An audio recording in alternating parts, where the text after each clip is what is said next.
হঠাৎ অসুস্থ হৈ পৰিছে গৰিমা শইকীয়া গাৰ্গ। গৰিমা শইকীয়া গাৰ্গৰ কাহিনী পৰাস্থিত বাসগৃহত উপস্থিত চিকিৎসক। গৰিমা শইকীয়া গাৰ্গৰ কাৰণে সকলোৱে ভগৱানৰ ওচৰত প্ৰাৰ্থনা কৰক। হঠাৎ অসুস্থ গৰিমা শইকীয়া গাৰ্গ বিশেষজ্ঞ চিকিৎসকৰ তত্বাৱধানত কাহিনী পৰাস্থিত বাসগৃহত চলিছে চিকিৎসা। গৰিমাৰ চিকিৎসাৰ বাবে কাহিনী পৰাস্থিত জুবিন গাৰ্গৰ বাসগৃহত উপস্থিত হৈছে ডাক্তৰ হিতেশ বৰুৱা। দেওবাৰে হঠাৎ অসুস্থ হৈ পৰে জুবিন গাৰ্গৰ পত্নী গৰিমা শইকীয়া গাৰ্গ।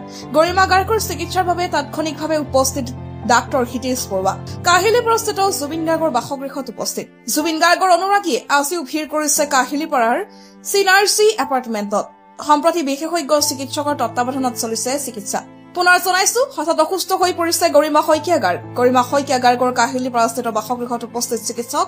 গৰিমা শইকীয়া গাৰ্গৰ কাৰণে সকলোৱে ভগৱানৰ ওচৰত প্ৰাৰ্থনা কৰক। অসুস্থ গৰিমা শইকীয়া গাৰ্গ হঠাৎ বিশেষজ্ঞ চিকিৎসকৰ তত্বাৱধানত